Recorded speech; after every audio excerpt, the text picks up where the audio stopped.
A woman's looks does not matter. It is how much she is doing for you that matters. Expectations lead to disappointment. Expectations lead to arguments in a lot of ways. You should not expect somebody to act a certain way, and when they do or don't, you should have a backup plan for that. As I'm trying to figure out what's happening, why 40% or 50% of black women over 40 are not married or have these in-depth relationships.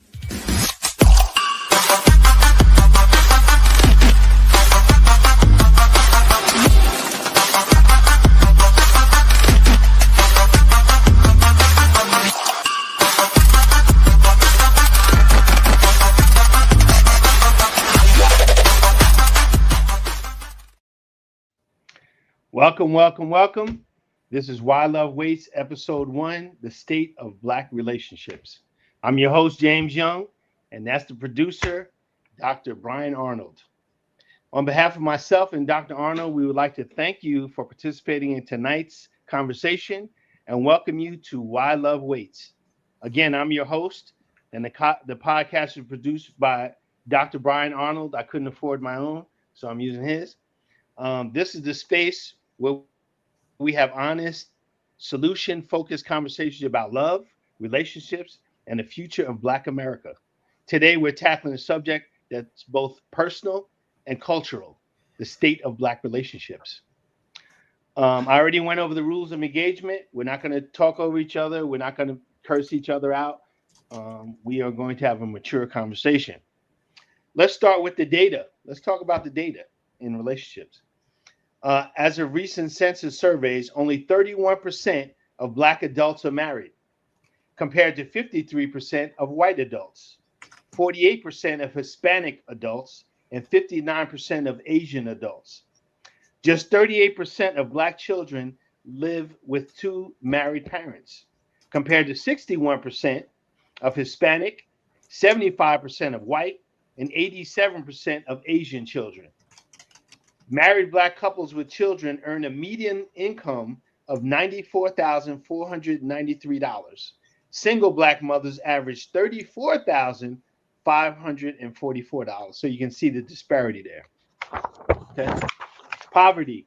8.2% of married Black families with kids live in poverty versus 37% of single mother households. Kids in two-parent homes are 3.5 times less likely to live in poverty, twice as likely to graduate college, and half as likely to be incarcerated. So this is what's fueling Black social economics, our relationships, so on and so forth. So let's bring up the LGBT community and how they're represented in our own community. We have to acknowledge this because this is evolving dynamics in our sexual identity. Around 1.2 million U.S. adults identify as both Black and LGBT, right? We forgot the Q in it, but you got it. 12% of the total LGBTQ population is Black, which is higher than our portion in the general U.S. population. 61% of Black LGBT adults are women. 23% of Black women aged 18 to 34 identify as bisexual. 5% of Black adults identify as LGBTQ overall, compared to 4% white, 6.1% Hispanic, and 4.9% Asian. These shifts in identity deserve to be part of any conversation about love, availability, and community. I hope you guys all agree. So we're going to get in this first video, and I want you to listen and, take some mental notes, and I'm going to ask some questions afterwards. Dr. B, hit it.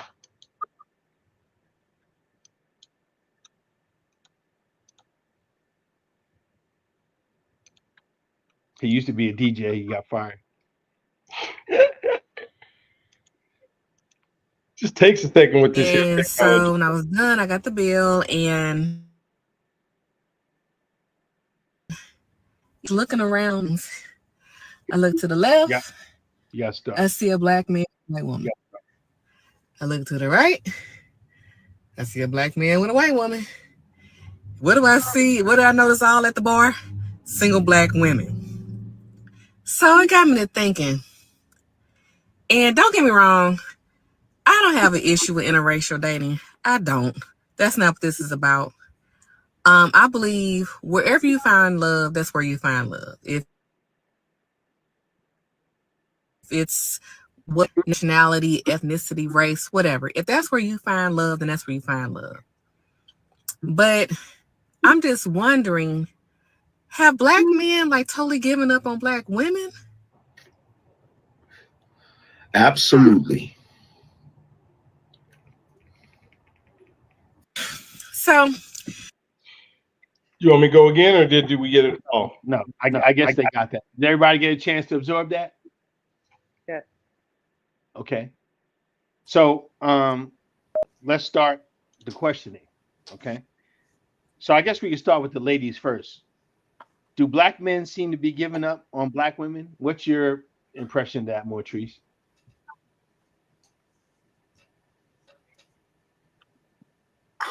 I truly don't believe that. I don't believe they've given up on us, but they do. You see more black men with white women. So, but James, as I told you before, there's a lot of stuff that goes along with that. So I don't think they gave up on us. Okay. I'll take that. Melba? I think that I wouldn't say they've given up on us, but I think that black men are exhausted with black women. And I think that kind of correlates to a lot of our superficial type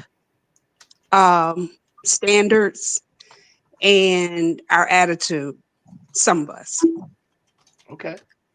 Coco, Irie, what you got? Yes, darling. Black men have absolutely, positively, 125% given up on black women. Wow. Okay. And why do you say that? I'm just Absolutely. curious. Well, let me just give one example. There is a formation of men that call themselves the Passport Brothers, I think, if I'm naming that correctly. Passport Bros. And so, to my understanding, this is the organization of men that have found women of non-African descent more attractive than African American women. And so they travel abroad to meet these women, and they make wives of these women that I guess are different than black women in a lot of ways. And so they marry these women and they have relationships with these women. I just think that we're in a culture where I think it was, let me say this, it was set up to be this way from the beginning. Even if we go back to slavery, it was set up so that the black woman and the black men would be separate, because, you know, together, I mean, I could just go on and on. But to answer your question, black men have definitely given up on black women. Wow. So we have after these videos and everything, we're going to talk about Passport Bros. But very good points, all three of you. Tanisha?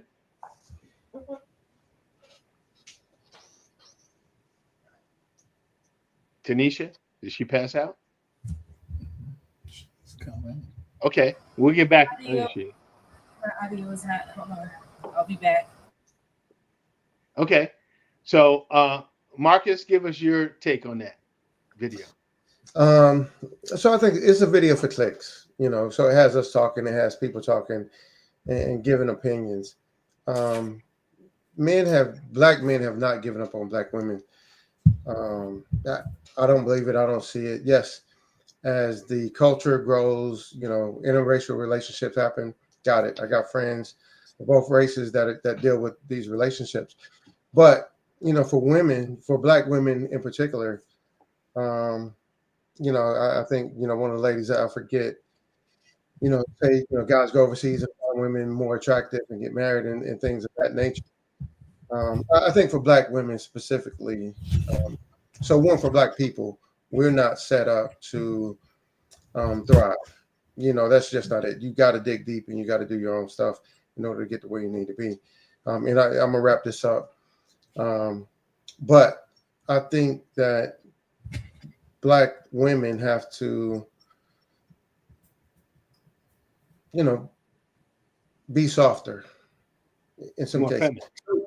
Yeah, some Black men don't. They don't want that. You know, they don't want that at all. They or they don't want a woman that's, you know, rough around the edges or talks back or constantly, hey, shut up, you don't tell me what to do. Some guys don't want to do that. Sounds familiar. Yeah. But yeah, so I kind of wrap with that. But no, I don't think Black men have given up on Black women. So just to get the record straight about the passport bros, right? And I know a few. Most of you say that the guys go overseas to mess with women that aren't of African descent. Most of the countries they go to, they're Brazil, Colombia, all of those, they are Black. They are dark-skinned women. They're just raised a little different. But anyway, AD, what you got?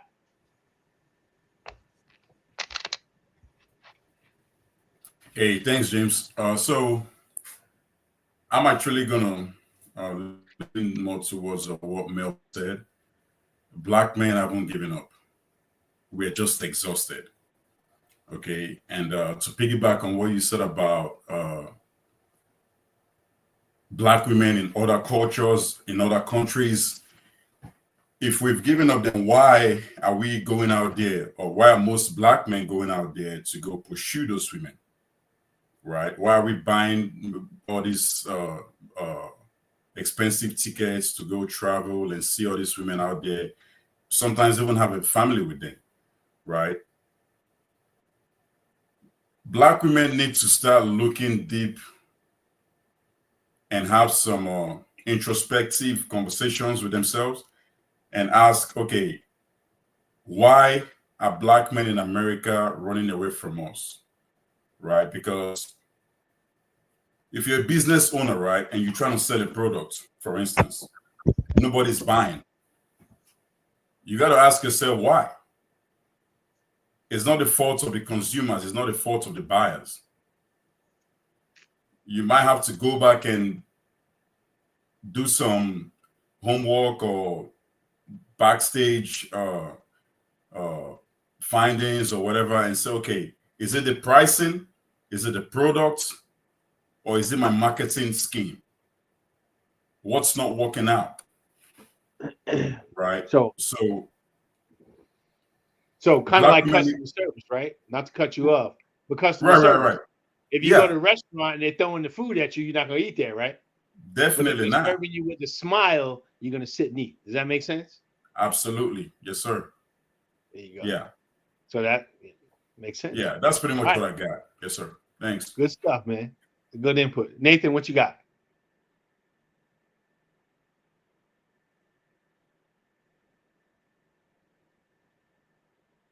He's always got mic problems. I'm gonna get him. I know, right? Can you believe it? At a moment of truth. No, I agree with Marcus. I think a lot of that's for clicks and views. Obviously, there's a lot of change in our social dynamic, and there's a lot of validity to some of the complaints. I think if you look at the majority of Black men are still seeking and dating Black women, and clearly there's a lot of Black men who are exploring their options, who are taking those options to the ultimate level and getting married to women from other cultures. And that's going to be expected. And I think we're only going to see more of that. But does that mean Black men have given up in whole? No, I think it means that they're realizing they have options in increasing numbers and deciding how valid those options are. And then we're going to reach some sort of equilibrium somewhere down the line. Black men realize that they just don't have to toe a line that may not suit them. That's kind of how I see it. Exactly. Okay, so you guys answered my second question. My second question was, are Black men gravitating towards other races and why? So are we talking about the customer service kind of idea of things, or what do you think the percentage of Black men who are looking for women elsewhere other than African Americans? Anybody? What you got, Marcus? Um, I don't know. So I couldn't say percentage that are out there actively looking for women of different races. I've got tons of friends. I can only think of maybe one that's married to one black guy that's married to somebody outside the race. Yeah, we love black women. I do. We love them. Can they be a bit much? But hey, look, let's do. You got to communicate. Communication is a huge part to this. But I don't think guys are running away to a different race. Okay. Melba, what do you think about that? Well, I think I'd have to concur with him. You still look at it, if you look at it statistically, you still have a great deal of black men who date black women and are married to black women. I think there's a small percentage of black men that go towards other, but I think that society kind of perpetuates that. They make you think that other is the standard, but it's not necessarily. When you look at black men as a whole, like I said, most of them, if you think about it, I know from my world and my observation, most of them are married to black women or they're dating black women. But I think the premise of the breakdown in the relationship is just one word to me: respect. And I don't think there's enough respect between black women and black men. So that creates a whole nother dynamics. I agree wholeheartedly. So do you think that the beauty standards we see on TV of the European women and the bodies and everything plays into black men gravitating to white women or Spanish women because they think that's the ideal of beauty? What do you think about that, Coco? Sorry. Yeah, I think mainstream media controls. I mean, because let me say this: men are seers, right? Women are more emotional, and of course, everything that we take in, music, TV, movies. Of course, men look at that and they desire it. I just believe today there is a remnant of men that do not like black women. And I'm beginning to believe that there is a remnant that that's becoming that just don't like women at all. I believe it wholeheartedly. And I think as time go on, it's growing and growing. It's increasing by the day.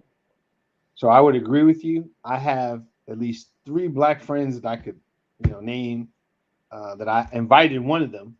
He will not talk to a black woman at all. He said that's not his thing. He doesn't want to do that. Right? He would rather he's married to a white woman.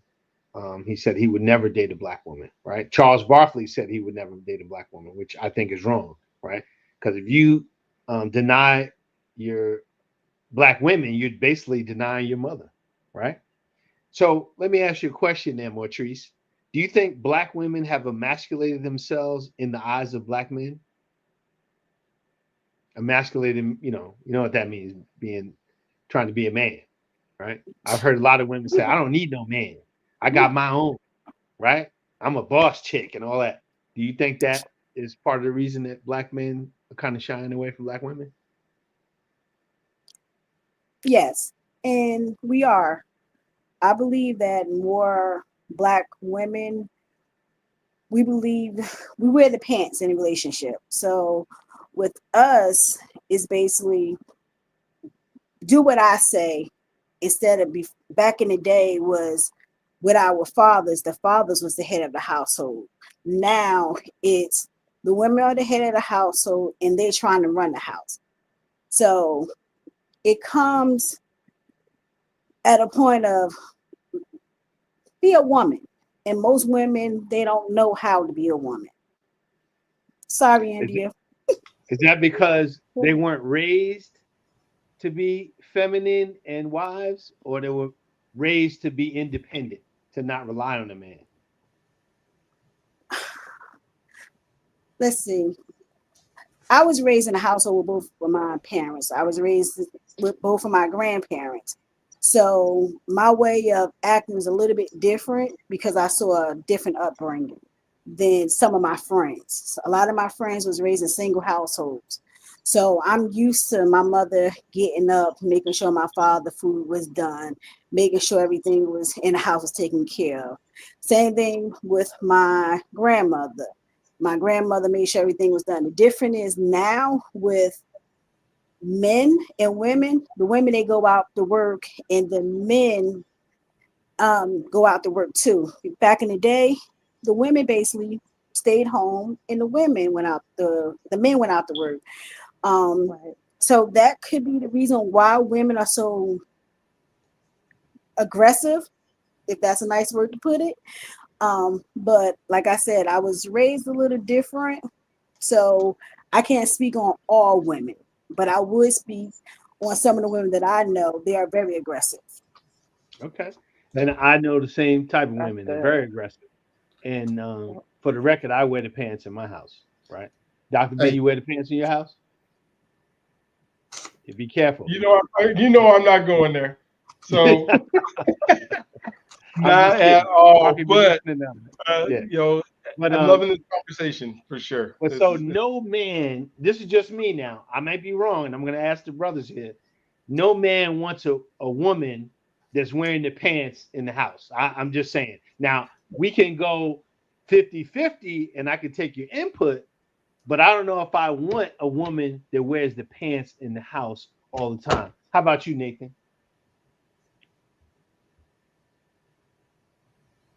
Yeah, Mike again.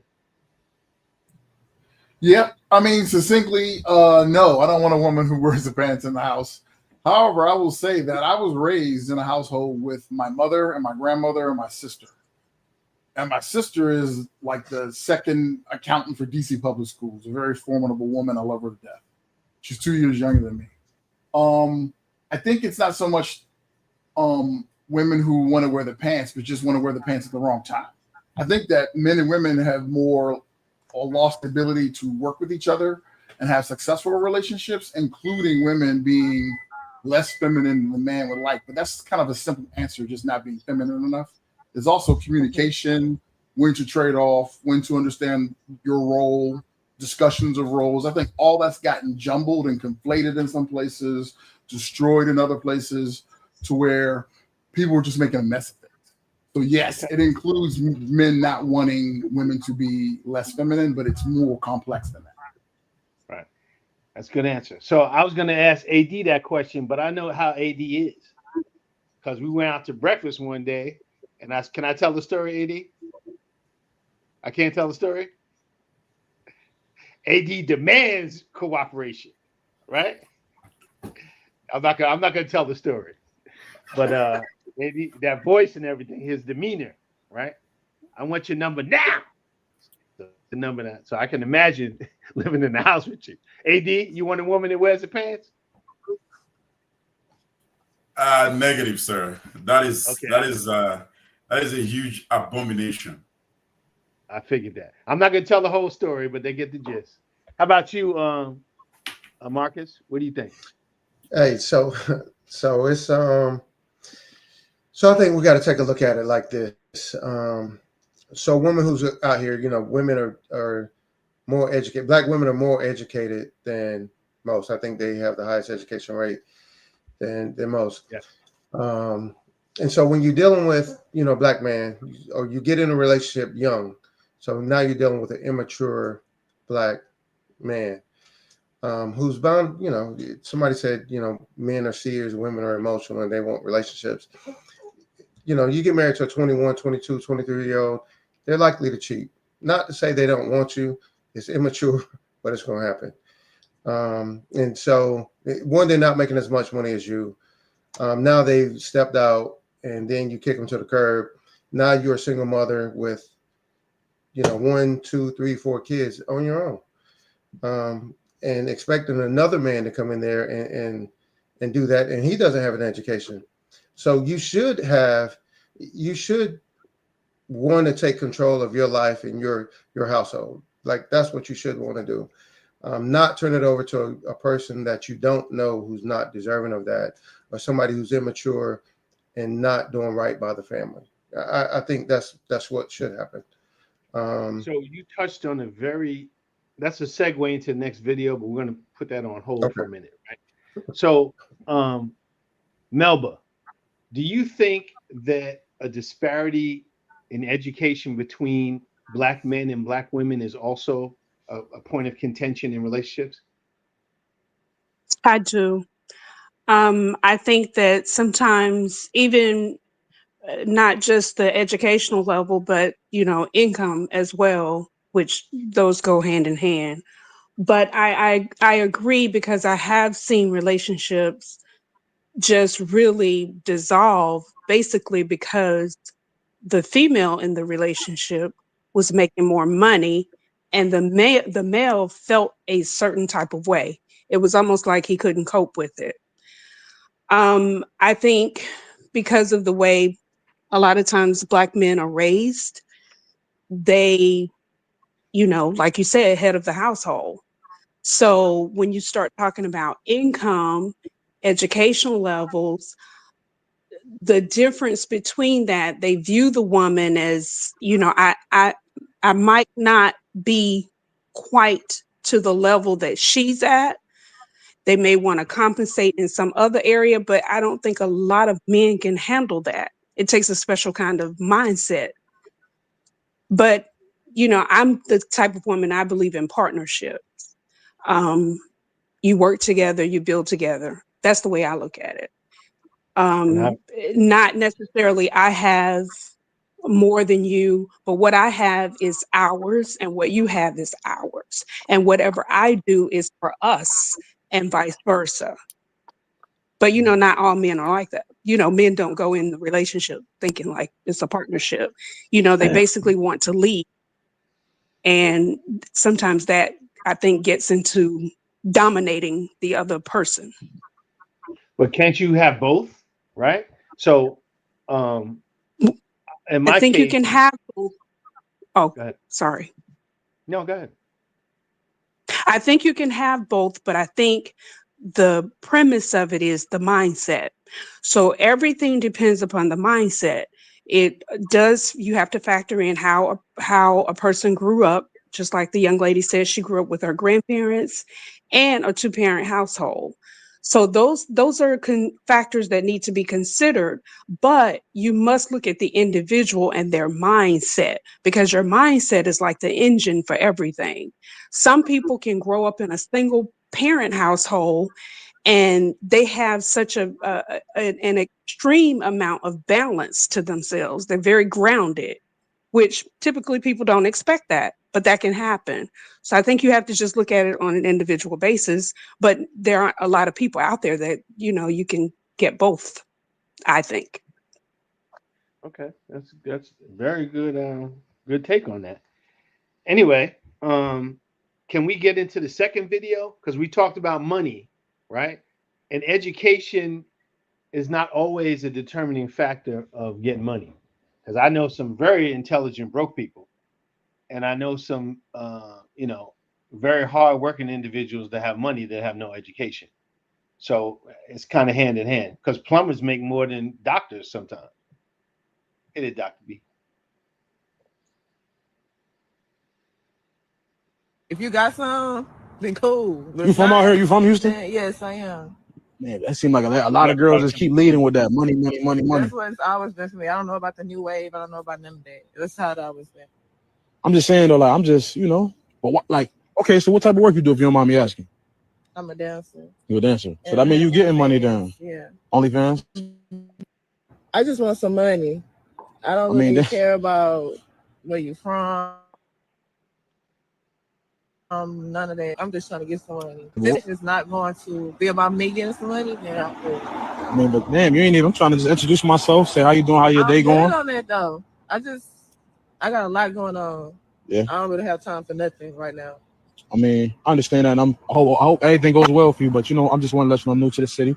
I stay in the area and everything, and I just want to know, would you be willing to get to know somebody right now?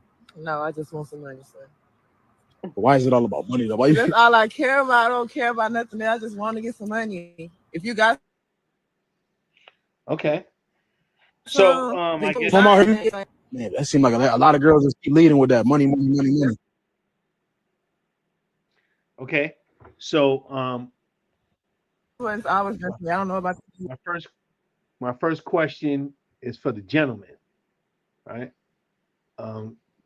So gentlemen, have you guys experienced this where you meet a woman and they start talking about the bag and what you can do for them and take them out and buy them and shopping? Have you experienced that, Nathan?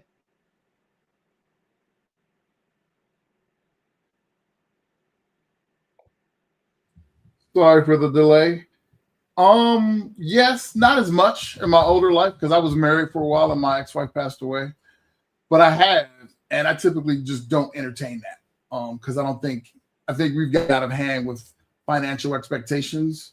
And most women I'm meeting who are my age don't agree with where I stand. So it kind of keeps me out of the field. Okay.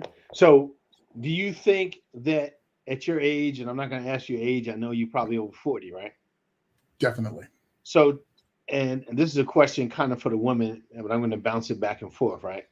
So at a man at 40 years old, shouldn't he be financially stable enough to take a woman out to eat or, to buy her stuff or take her on vacation when the relationship progresses, right? I was going to show another video where a guy took a female out on a first date and he didn't want to pay for her food, right? Yeah. So let's go to, who did we ask last time? Coco, should a man be stable enough at 40 years old? If he asks you out, do you expect him to pay for your dinner? Absolutely. Okay. Me personally, I feel like, yes, a man should lead in that way. And then as time go on, I have no problem with, paying for our date or whatever we're doing. But initially, yeah, a man should pay for the date. Okay. Melba, what do you think? I think that I guess I look at it a little bit differently. I don't expect a man to do that. I think it's nice. It's a nice gesture. But I'm the type of woman that if he doesn't, I've got my stuff covered. I'm not, when we go out, when he asks me out, I'm not saying, oh, he's going to pay for the meal. That's not the way I'm thinking. If he does that, that's very nice. But I don't think because we go out, I should just put the onus all on him. I don't think that I just don't feel that that's right. You're going out on a date. Both of you are out here making a living. If I ask him, hey, you want to go to whatever place, then, I don't have a problem with paying for it because I ask you out. Okay. But if I'm just not going into the mindset that he just has to do that. I know that some people think that it's probably chivalry, but I look at this day and age because I was married, I'm divorced now. But I think it's because I look at the relationship from a partnership type perspective. So my mindset is very different about that. He may have been married and divorced and got kids and, all of this other stuff. You have to take into consideration all of that. So just because he asked me out, no, I'm not saying, well, you have to pay. Okay. So what do you think about that? You don't. We can't go out anymore. I'm sorry. You still talking about Melba? Did I cut you off? No. I was just saying, and I wouldn't position it where if you don't pay, that means it's, this relationship or what we're trying to do is like null and void. Okay. Tanisha, what you think about that?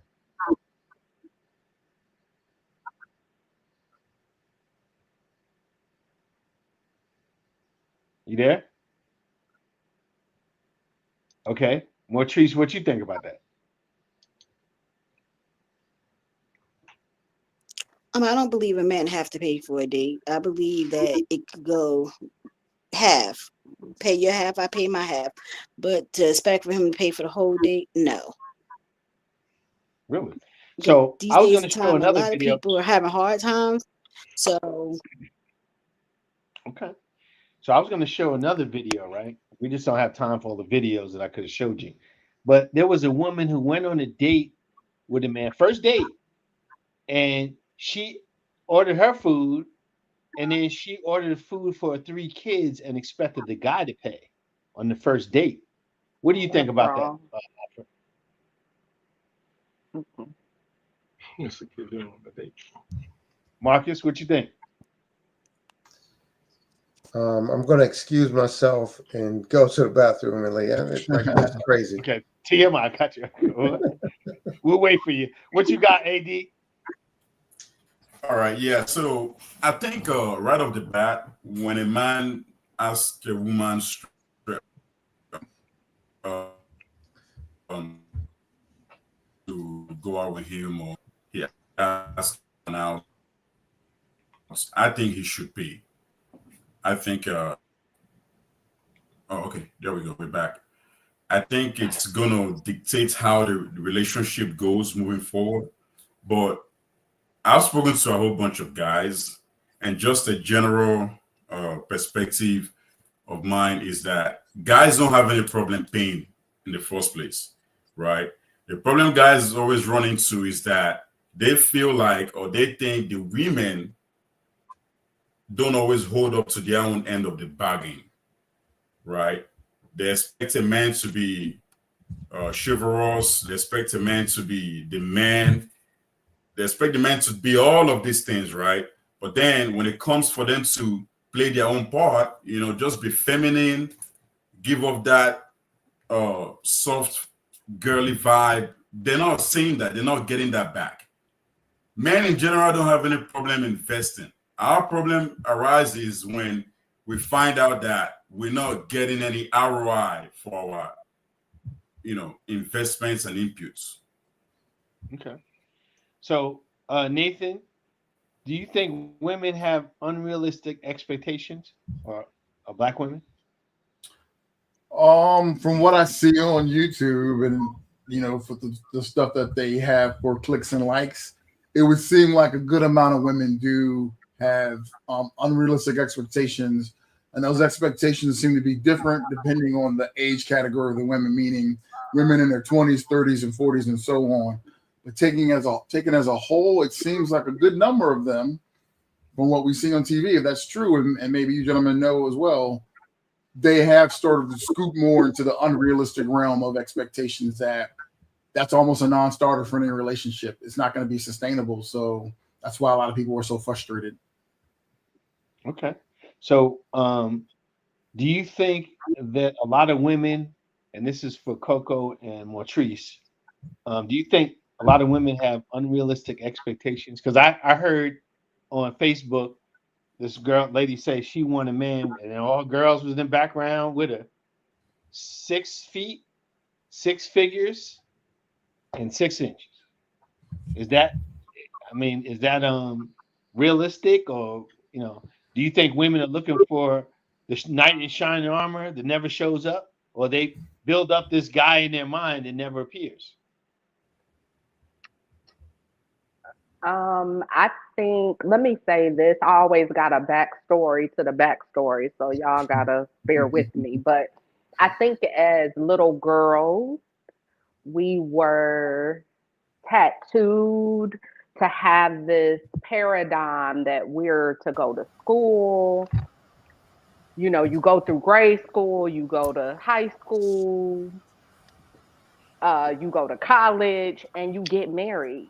Like, this is the American dream, but this is every African American, I won't say every, I'm just going to say most.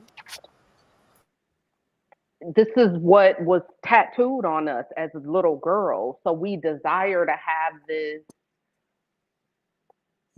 dream life, the man of your dreams, the white picket fence with the dog and the 4 kids, or the 2 kids, the girl and the boy.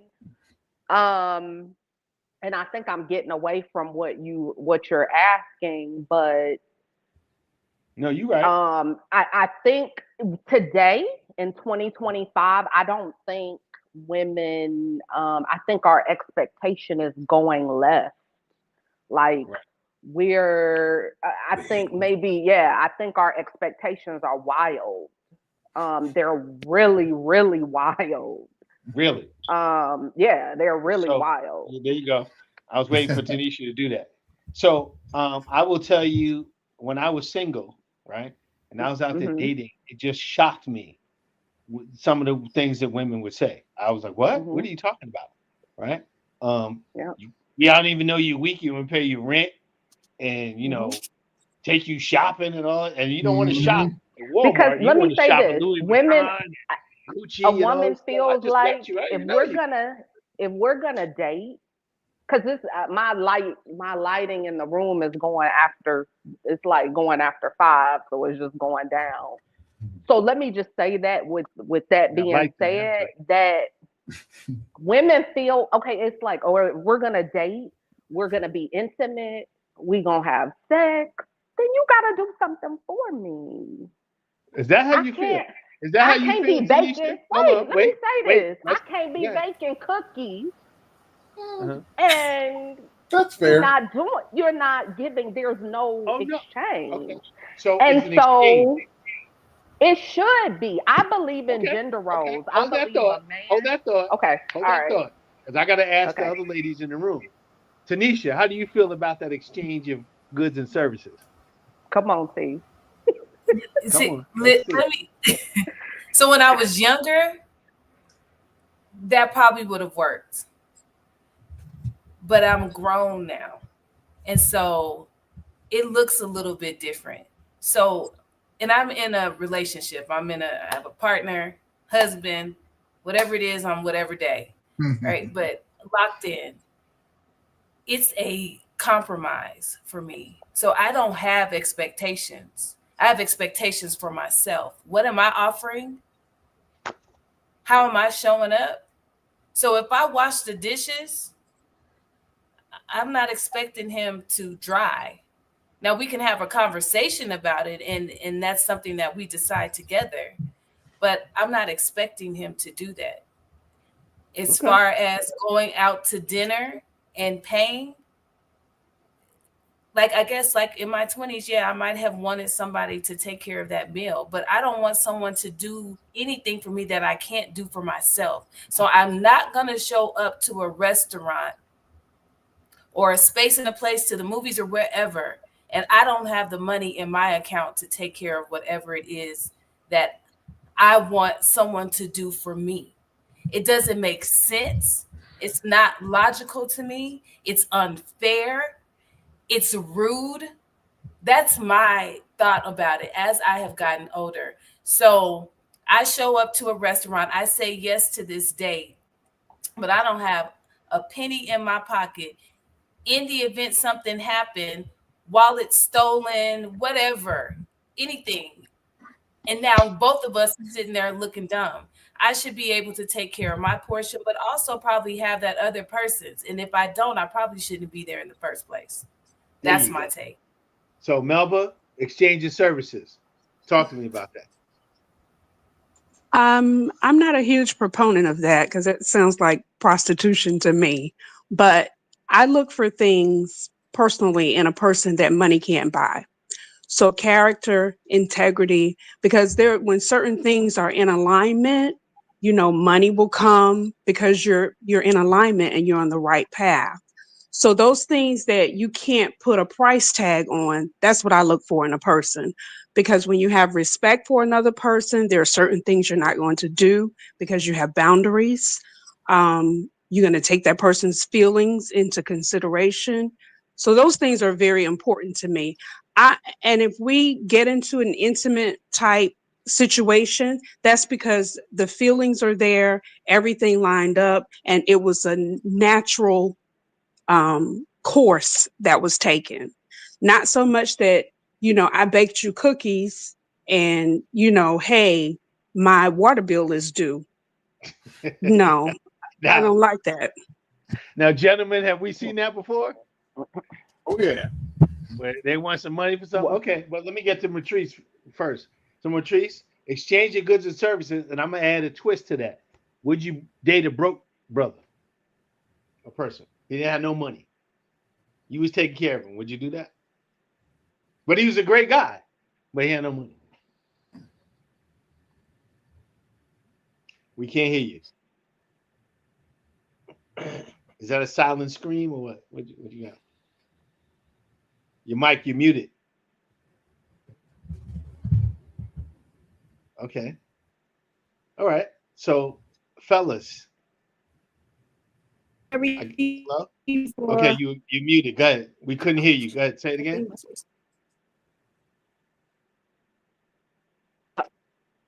So I was married for 25 years, and his husband, he was financially stable. But I realized sometimes with that financially stable money, it came with a lot of disrespect. So I wouldn't say broke. I would say let's meet each other halfway. Okay. Okay. All right. So, Alfred, do you think that well, this was a question for the females, but do you think, well, I'll ask you, do you think black men are only valued by their earning power by black women? Do you think that's a major factor? Major factor, yeah. Saying only, no. But major factor, yeah. Society plays a big part in that. Because everybody wants to go out on these vacations. You look online, you see all these vacations. You want this nice cars. You want a nice house. And you expect your man to be able to pay for it. So I think a lot of that pressure is placed on men who try to live up to it. You try to live up to this pressure. You're working from sun up to sundown. Your kids don't see you. Your wife or girlfriend, she doesn't see you much because you're out working, trying to make money to do things. So I think too much of that is placed on the man when women, we talk a lot of togetherness here, but we look at this age group. People are older and you have a greater understanding of what it takes to make life work. If you're talking to 20s and early 30s, it's a completely different conversation because, yes, they're looking for, someone else to carry the load for them and just go out and have a good time. Right. But so shouldn't us older people teach the younger people Absolutely what to do and what not to do? So that's why Absolutely. we having this convo, so we can relate to them, or they can watch it online and say, you know what, I was wrong about that.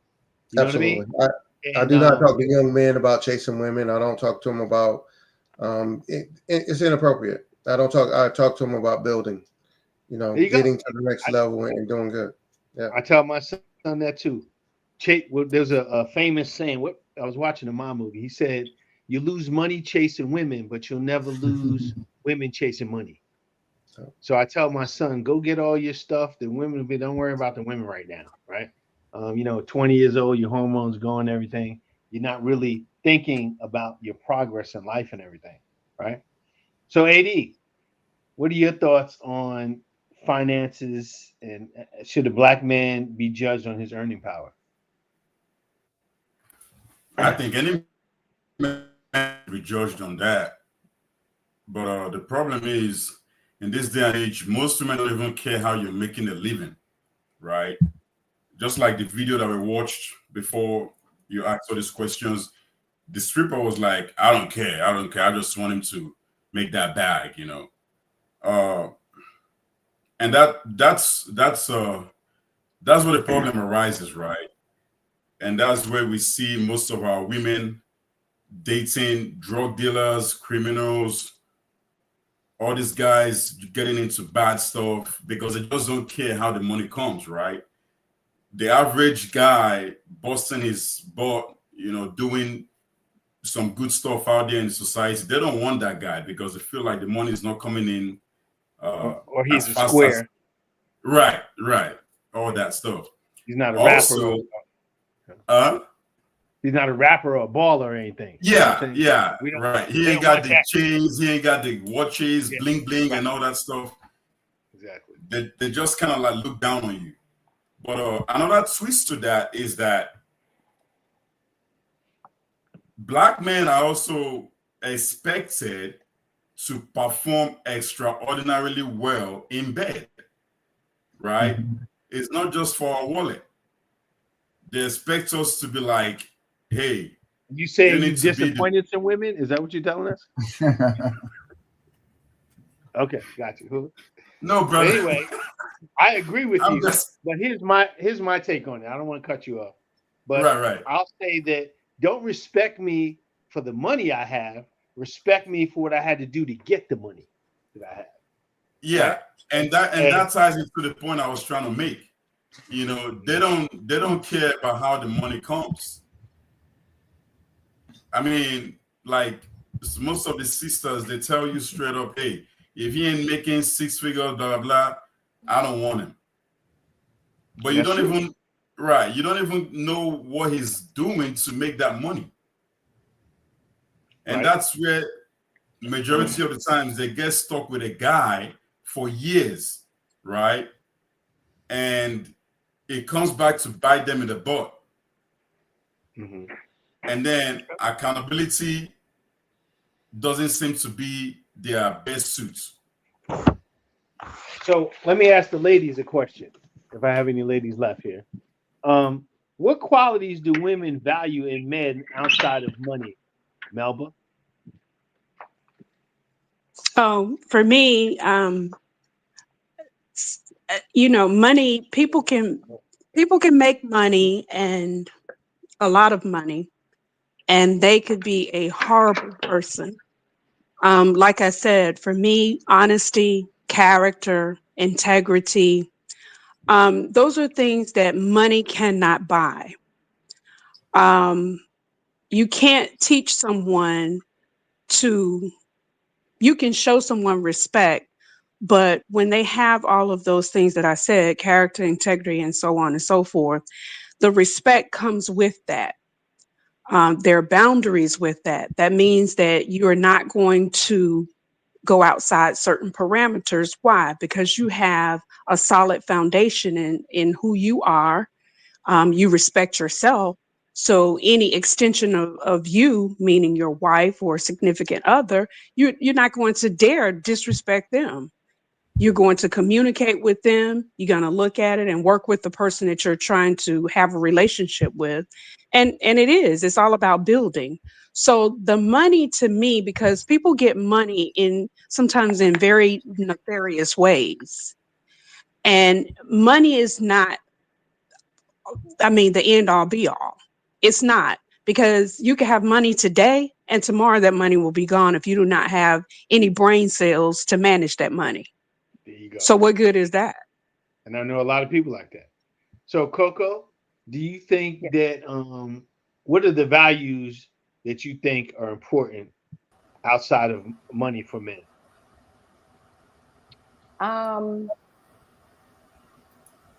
Honesty. It's a lot of men that are married and they don't want to be married. If they could, or just being present, if they could get out of that marriage, they would be gone. Like what? That's a very good question. Just a I know what you're trying to genuine. say. Do you get what I'm saying? Like I do. Your presence, being genuine, being able to communicate that this is not working and being able to fix it. So I'm gonna ask some of the guys, and that's a very good question, right? For the guys and anybody, this for anybody. What do men get out of being married? That's a good question. That's a really good question. That's a really good question. Because a woman could wake up the next day and say, you know what? I can see Tanisha snapping her fingers. I don't want to do this no more. I'm out of here.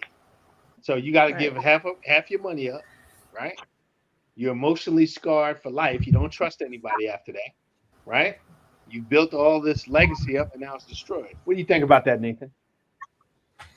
Yeah, I agree. I've asked myself, what do men get out of marriage? And I've heard lots of talking about it again online. I think as long as the man wants the burden and the responsibility and the honor of marriage, and I mean that, and having kids and willing to take the risk, then that's what he gets. That's his reward. I think a lot of men were judged by that, the honorable thing to want to be married and have kids and support, bring them along, save the community, and every other thing you could pile onto that matrix. Who, like Coco said, didn't really want to be married, didn't know what marriage was about, didn't understand what they were getting themselves into, and are miserable. So I think in today's day and age, based on our environment, some of our social norms have changed. Marriage is much more risky for men, and there's much less to be obtained by getting married. And I won't even touch right now being like a step parent. We can leave that for another show. That's just a third rail. You know, you might as well just go. You might as well go toast yourself because there's no benefit at all. So thank you. So AD, what is the benefit for men being married? Besides emotional, right? What's the benefit to a man?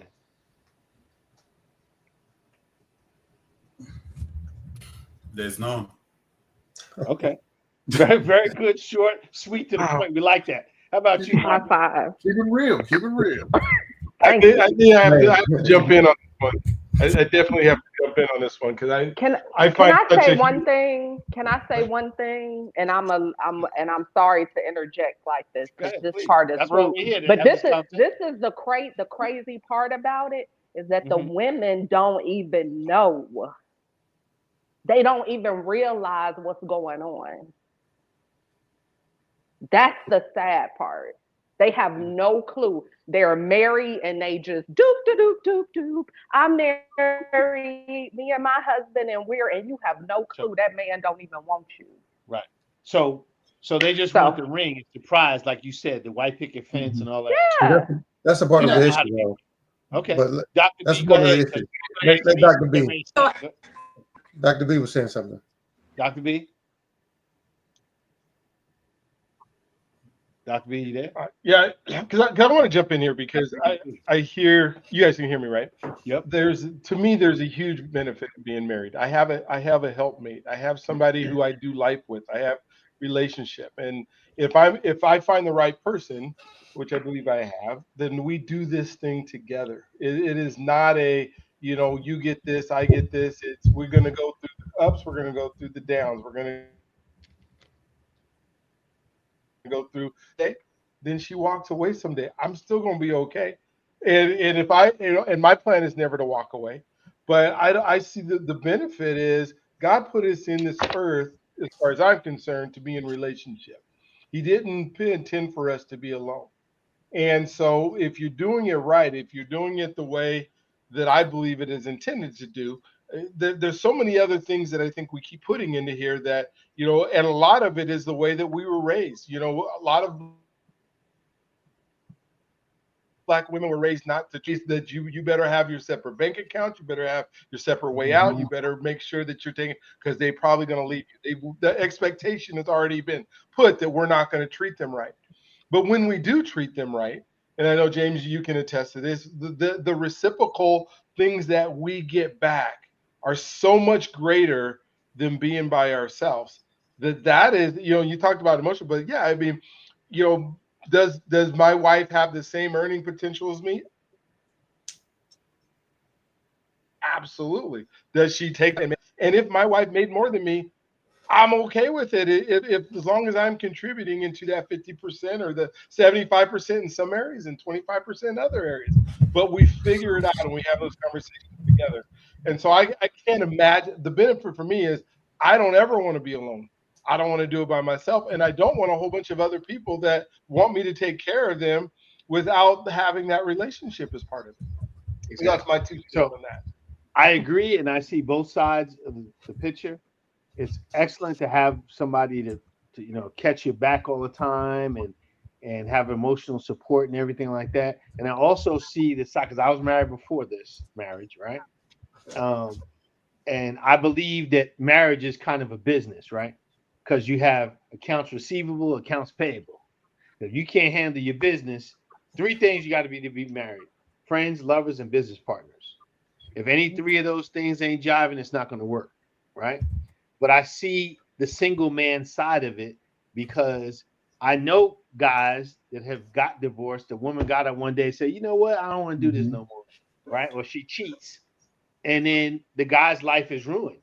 He spent all his good, let's say, childbearing years, right, with this woman, right? And she steps out. I have a friend, he got divorced at 22 years, right? He built a life with this woman, had a child, whatever, is grown now. When she left, he lost it because that was his world. He put everything into her, spent all his money, all the good dating years, whatever. He's almost 60 now, right? You can't hang out in the club when you're 60, right? It's harder to date when you get 50, 60, 40 years old, right? As opposed to 20 years old. So not to be preachy, but I see both sides of it. Tanisha, you was going to say something? Doesn't go both ways? I don't. Well, I think. Good question. How are people defining marriage? I was going to say, how are people defining marriage? Because are you defining it from what perspective? Because marriage is between that man and that woman. And it doesn't mean that you have to do the traditional way. But if you are locked in and solid with that individual and decide to do this life thing with them, then isn't that a marriage? Or is it defined the way that society has told you that it's supposed to be? And so then therefore you have the socioeconomic standpoint, the gender roles, you have all of these things that distract and get in the way from you actually building and being connected to that individual. It doesn't have to be so complicated, but we make it complicated. And so we throw in all these things. How much money do you make? What kind of car do you drive? And we stop looking at the heart of that individual. We stop looking at who they are, like the good in them. And like, is this someone that we can connect with and build with and grow with?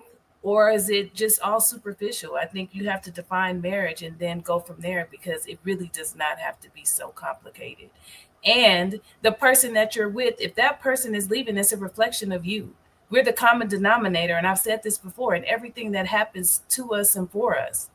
So if the individual on the other side is not showing up the way you want them to, then you have to take a look in the mirror at yourself and ask yourself, how are you showing up in this situation? And do you really think you deserve and are worthy? I think it comes back to self-love and self-worth and self-awareness and reflection and all those things. So good. May I? So, Mac, may I say something? Go ahead. You make an interesting point. So my situation is pretty much an anomaly. You all talk about women walking out. Well, I was married for 8 years, and this person just got up and they walked out. It really is a Lifetime movie. And I went through initially thinking, like, what did I do? But I had to realize it was no reflection upon me. There was no warning. There was no explanation. And I can't even tell you right to this day, if you gave me $5 million, I couldn't give you an explanation. So sometimes it's just that person. I mean, this was a person who the goldfish loved him, the dog loved him, everybody loved him. But it was crazy. And you just don't, that's why it's so important to try and learn as much as you can about a person. And even myself, I mean, I knew him for collectively 13 years. So 8 years we were married. 2 years he lived in another state. 3 years we got engaged, stayed engaged for those 3 years. And it was really bizarre. But one thing it did teach me, though, is that you never know the person you're with. I don't care how much homework you do and research you do. You do not know the person that you are sleeping next to at all. That's what it taught me. There you go. So, I always say, until you deal with a person with money or you live with them, you don't know them, and you still don't know them, right? Jeffrey Dahmer was eating people, had him in the refrigerator. His neighbors said he was the salt of the earth, right? So, knowing somebody must be, oh, you got to get to know. You'll never know anybody. You know what I'm saying? So, Marcus, what's your take on that? What's your take on the fact that men, actually statistically, women leave marriages more than men? Did you know that? When I was doing my research, women leave men more than men leave women.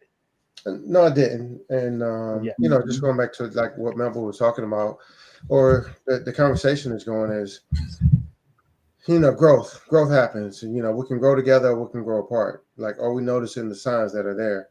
Not speaking on your situation, because I don't know it, so I'm not speaking on your situation. But a lot of times that's what happens. If we're not growing together, we're growing apart. Some person may not notice the signs, and things happen. Mm-hmm. Exactly. And may I say something for that? It's in a rebuttal. Yes, that is true. And this is one thing that I think the message from me, because I experienced it. When a person tells you that someone walked out on them, I think people have to be careful how they look at that. Because people looked at me like I had 5 heads when I would tell them that. And see, these were people who knew him and people who didn't know him. Some knew of him, but some knew him very well. So in their minds, and some people had the nerve to say, well, what did you do? But see, you have to understand, this was a cold and callous man, because even before he walked out, let me tell you what he did. We had a conversation like we normally do. I'm on my way home from work, and I said, hey, I'm going to the grocery store. I'm going to pick up a few items. I'm checking to see if there's anything in particular you want. He's like, no, I'm good. I had such and such meetings. And, he tells me about his day. And I said, okay, not a problem. I'll be home in 15 or 20 minutes or so. He said, okay, sounds good. When I get to the house, he says to me, I'm leaving. I said, oh, okay, where are you going? To your mom's? He looks at me and he says, I'm leaving. And that's how it was. So I think that when someone tells you that, it's a normal response for people to say, well, what did you do? Or to think that. But I think we have to be really careful about that, because sometimes people are, a Jeffrey Dahmer or whatever kind of character you want to label them as. Right. So he was literally a Dr. Jekyll and Mr. Hyde. Okay, I'm sorry to hear that. The goldfish too? That's crazy. Goldfish loved the guy. That must have been some dude. You know what I'm saying? Anyway, so not to make light of it, but did the goldfish love them? I never heard that one before. Anyway, but I'll say for men, I'm going to hopefully speak for all the men here, right? Respect is number one. Because we don't have respect, we don't have nothing, right? All that other stuff we can work on. But if we don't have mutual respect, if you don't respect me, if you think about yourself more than you think about me, then you should be by yourself. That's just how I look at it. Is that how you look at it, Coco? Yeah, I'm a gender role girly. I just feel like a man has a job and a woman has a job, and you absolutely positively have to have mutual respect. You better not say that. There should be no gender roles today, right? There's I none of that gender know. roles. We When you start talking gender roles or submission is a dirty word, right? If you Well, tell a we can woman to submit, but you have to have something to or submit obey, to. right? A You lot of have to people take have obey something to out of their obey. wedding vows. Yeah. Did y'all know that? So yeah, I mean, yeah, it's tricky, especially with our community, because this is just my take on it, and I'm supposed to be neutral, right? But let me say it in the form of a question. Okay. Does the emasculation deter black men from black women? Do you see the obedience and the subservientness of that's a word, subservient behavior of black women? Do you see that, AD? No. AD? Yes, sir, absolutely. And I was going to touch on this earlier, but when I first came to America, I was shocked as an 18-year-old to find that most men in America were just afraid to be men, right? And as time went on, especially after I joined the military, I realized that in the Black community, it was mainly run by females. It was a matriarchy. And it started to make sense after a while why there was so much dysfunction, right? Because let's be honest, like Coco said, right? Gender roles. Women weren't created to deal with that much pressure, right? When it comes to leading, taking charge, and all that stuff. Yeah, they can do it for a little bit of time, but guess what? After a while, they're gonna crash out, right?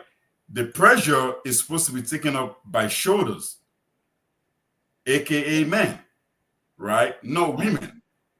But in a situation where you find that most of the men in that community in jail, in prison, dead, right? At an early age, there's only so much you can do. So I agree with you. So I'm just going to share a story with you guys.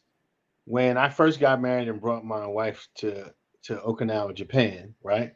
FRG is Family Readiness Group that's run by wives.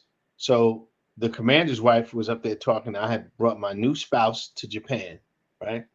And she said, well, I need spouses to volunteer for whatever it was. And I said, I'd like to volunteer my spouse. And she was so emasculated, and she wore the pants in her house, obviously. She said, well, aren't you going to ask your wife that? My wife said, I almost passed out. She said, he speaks for the both of us. I almost said, oh, right?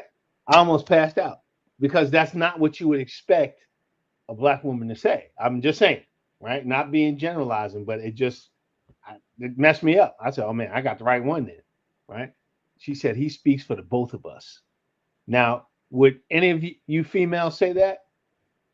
That's how it should be. Absolutely not. That's how it should be. Okay, wait. I have absolutely. Melba? Yeah, I have. Somebody said absolutely not. Melba said absolutely not.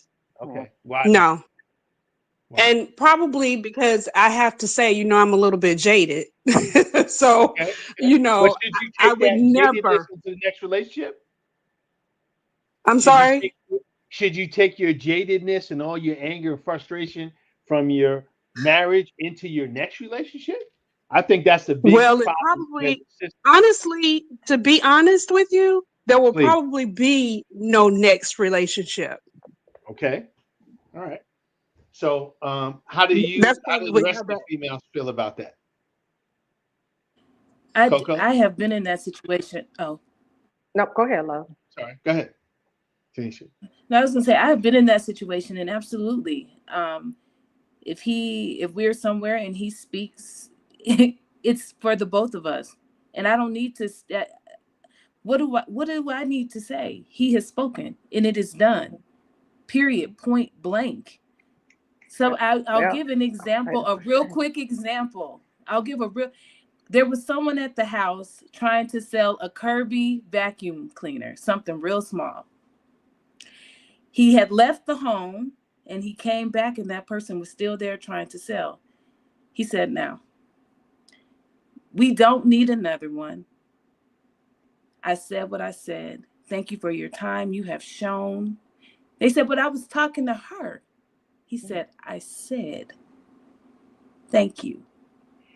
That was the end of story. There's no me saying, but babe, it's done. Period, point blank. And I think sometimes we feel like we have to have a rebuttal, like to show that we are important or that we have a word to say, but that's not the case.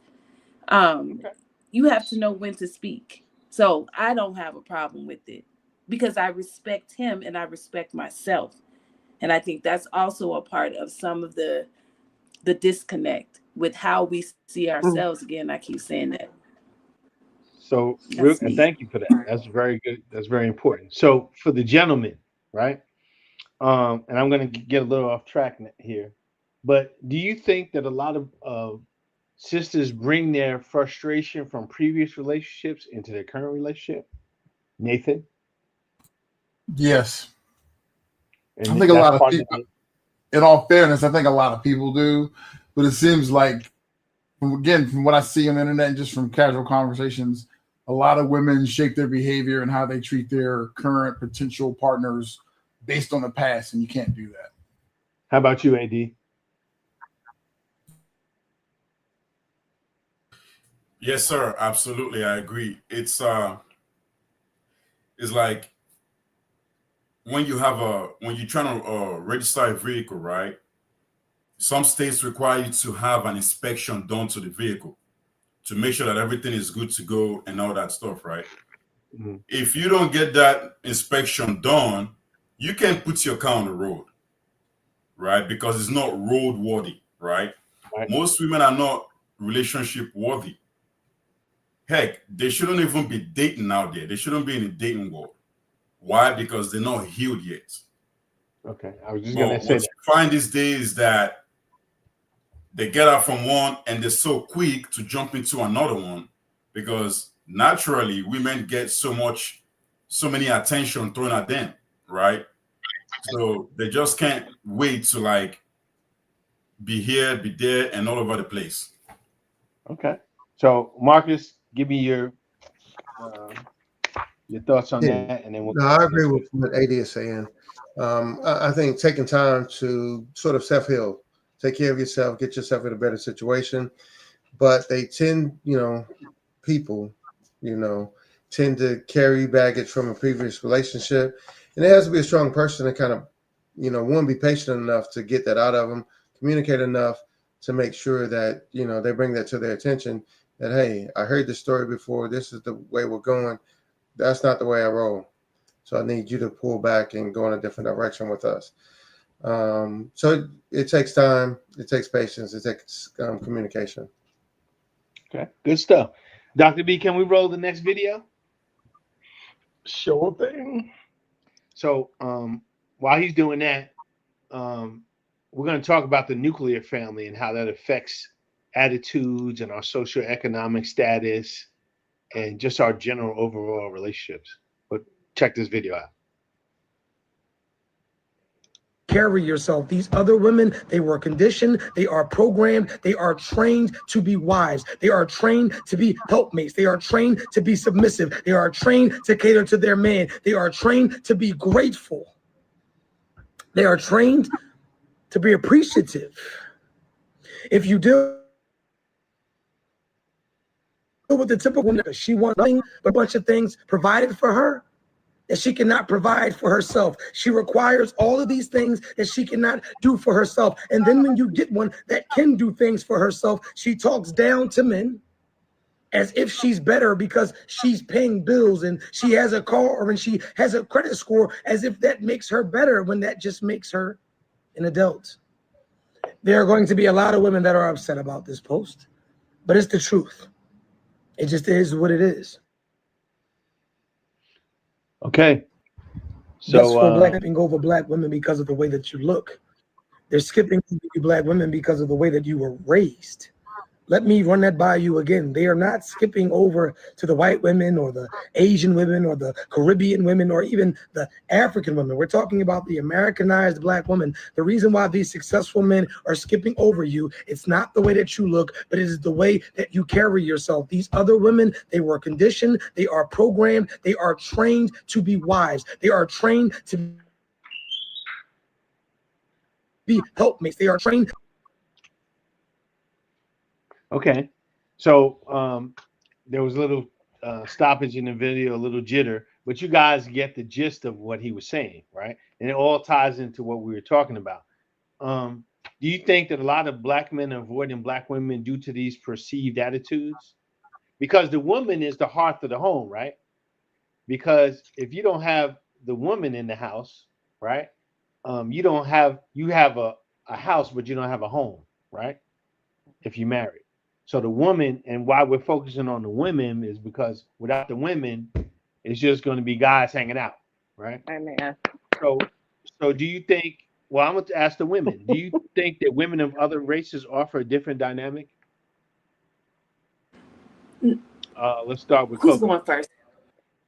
Coco. I absolutely do. I think women of other cultures um, have a different mentality. First of all, they don't share our experience as African American women. They have no idea how we were built. They have no idea. Okay. I think their mindset is different. They're more submissive. Um, Submissive. You hit the so nail on the head.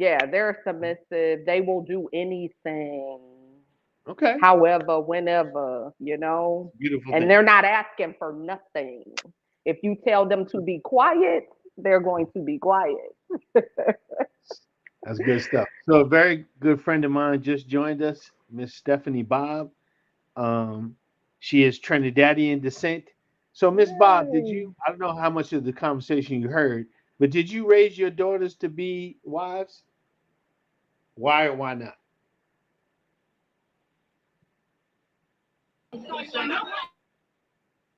Miss Bob? Okay, I don't know if she's traveling or whatever. But anyway, so what do you think about that, Miss Bob? Are you there? Say that again. I said, Yeah, did I you just raise? came back to the phone. Okay. Did you raise your daughters to be wives? If so, Uh, why or why not? And can you turn down your background? I raised them to be powerful women. Okay. Hold a Um, second. yeah. Can you mute? Hold a Can second. you mute? Just now. Yeah, I raised them to be powerful women, to be What does that mean? strong, to be honest. Um, because just in case if they get married, you know, I'm single, and and I don't know if I might be breaking up because I'm out of the country, No, you good. You good. We can hear and you. just in case, if they get married, you know, they both have to come to an agreement, and that's where the understanding come in, and the communication, and you have to communicate, and to have a really good relationship with your husband, you know. And so this is how I raised them, and I taught them to be truthful, to be understanding, to be fair. Don't just try to make argument, and before the night is over, you know have a good discussion, and make sure you don't go to bed being you're not talking to each other. And so when you get up next morning, it's a better environment. So it's like that. So, I so don't do know if you this see it? help you. Do you see a difference between African American women and Trinidadian women, or from your country? Do you see a difference? Yes, I do. I see a different. um I know Trinidadian women, they're very strong. Uh, some of them like to be in control. Um, not everyone, not everyone. I know some of the men, um, what some of them do, they have the job, they go to work, and they come and they put a paycheck so the wife could do everything, pay the bills, Okay. to manage their money. Some of them do, some don't, but the majority do. But in my time, it was a different Okay, we era. lost you. Yeah, So yeah, yeah. So let me ask. Thank you. Let me ask Tanisha. Tanisha, were you raised to be a wife? did that answer your question, ma? Hold on, Ms. Bob. Tanisha, were you raised to be a Hello. wife? I don't think I don't. I do not think I was. I think I was raised to be a worker, and I think You a welcome. lot of women are raised to be workers. Can you hear me? I can. Are you okay? Yeah, we can hear So you. I don't believe I was raised to be a wife. It is something that I had to learn. So so when I was in my 20s, I was married to my son's father. Keyword, my son's father, not my baby daddy. Okay. And I and I married out of thinking that's what I really wanted. I was searching, but I didn't know how to be a wife being married. And so I made many, many mistakes. Many, many mistakes. I was not walking as a wife. I was a young woman, but I didn't know how to carry myself in the ways that were needed. So when I hear strong, yes, strong, but not strong enough to say, I don't have this. And Can you this share isn't some of the where we need mistakes to you be. made? Can you share some of those mistakes you made? Because inquiring minds Yeah, want to yeah. know. Marcus Well, I was is raised to be a clueless. worker, so I was real self-sufficient. I could hold my own. I I wasn't depending on him, but also I should have been depending on him in certain ways to carry the load. And so I was putting a lot of things on myself that were unnecessary.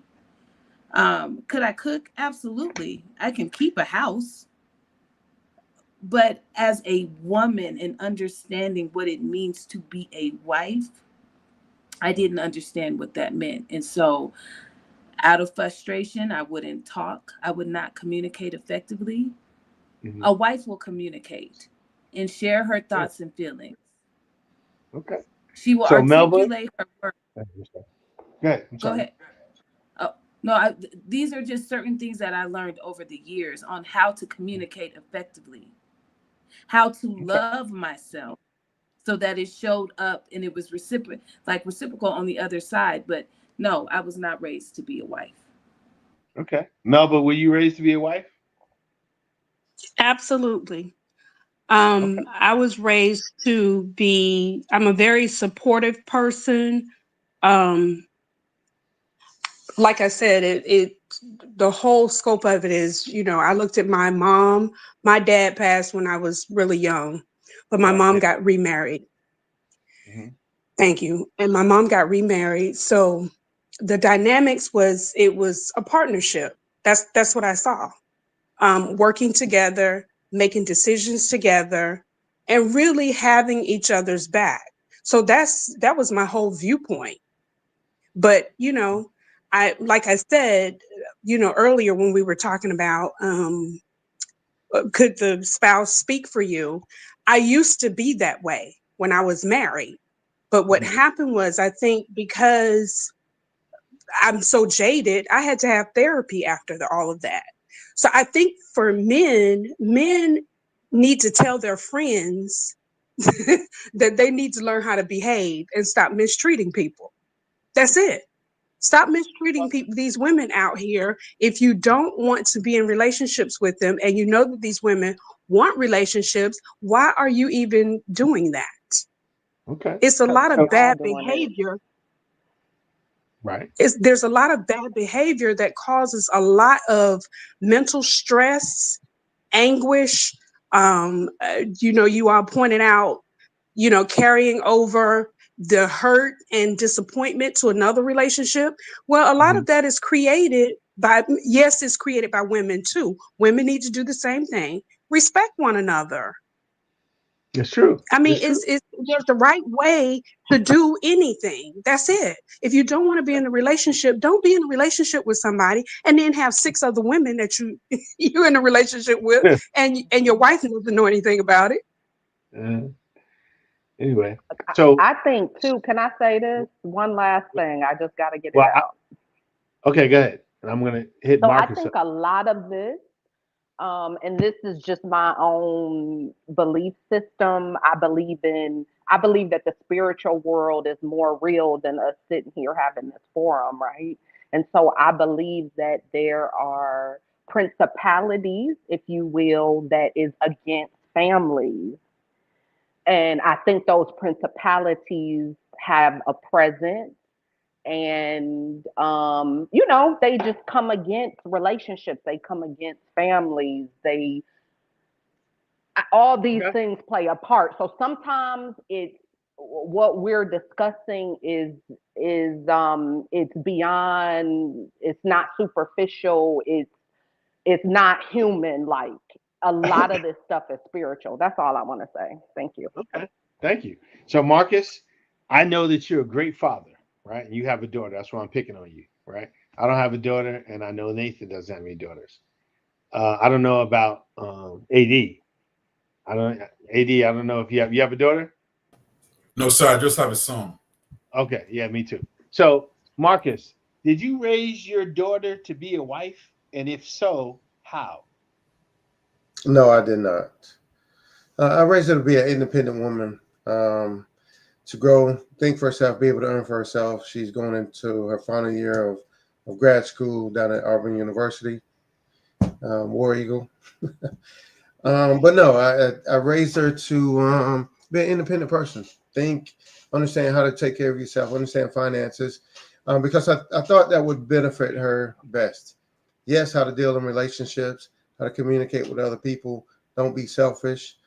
But I think, and I don't know, it's still much time left to see how this is going to turn out. But I think it's going to benefit her more, just understanding how to go about life and, how to take care of yourself, rain, sleet, or snow, but not to be an individual where you don't know how to work with other people. Okay. So following that last video, we've also seen a dramatic rise in the passport bros. You brought that up, the movement. Black men seeking love, marriage, and peace outside the U.S. What does that say about our current relationship climate? So does it bad, good? Do we need to improve on it? If so, how? Anybody?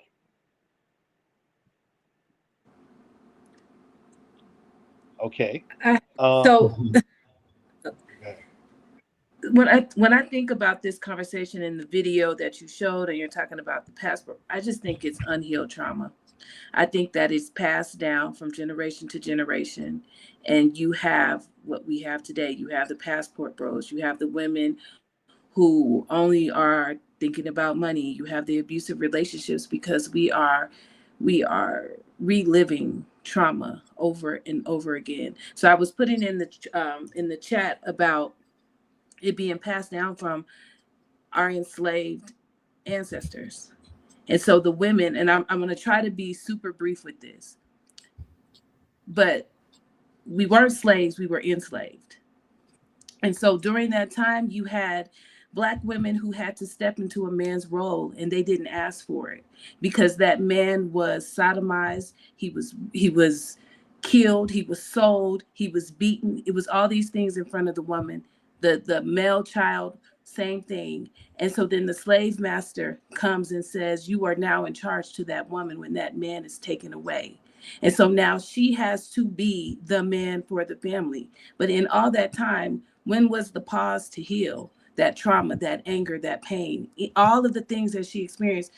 It was passed down to the next generation, because to protect the kids, she called them out of their name so that the slave master wouldn't take advantage or kill or take them into the slave chambers or what have you. And we have today, it's just passed down generation to generation. So you have the independent woman, you have the man who doesn't love Black women, or who doesn't think that they are carrying themselves the way that they think that they should, but it's all trauma. It's unhealed. And until we go back to understand where we come from, we're going to continue to have these conversations on podcasts like this, because we are not touching the real issue. A lot of people. I'm sorry. No, go ahead. That's my take on it. So a lot of people don't know how to heal themselves. I wouldn't, if I have an issue, I just kick the can down the road. A lot of us in the military, we taught to suck it up and drive on. Right there, so I Major. So we just suck it up and drive on. We don't, a lot of emotional stuff, maybe because of the length of time we did in the military, doesn't faze me, right? I just get over it, I take a nap, wake up refreshed, right? So let me ask this question, right? Have some Black women turned to lesbianism due to frustration with Black men? I can't answer that because And that's not my ministry or business. I love Black men, always will love Black men, would never give up on Black men. Black men are appreciated, loved, and I thank them for everything that they do. So ask somebody else. okay, well, and just in general, not you specifically, do you think that that is a problem, Miss Bob?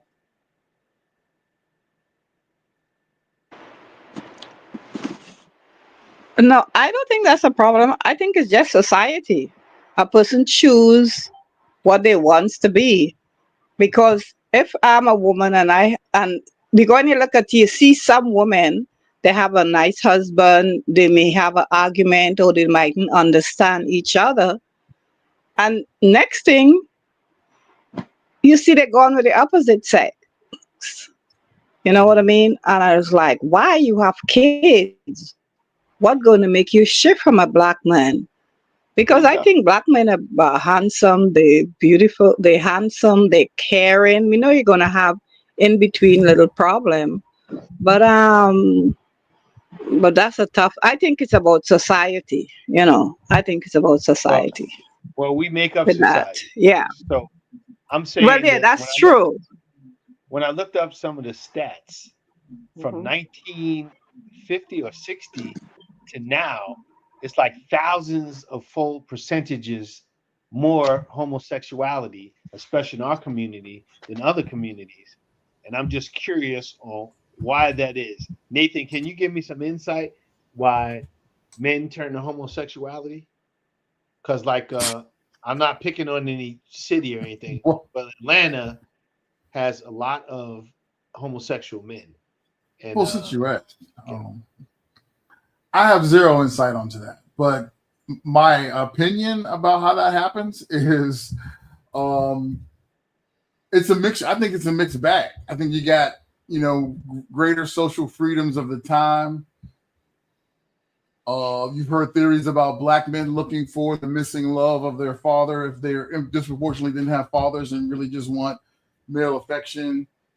I don't know.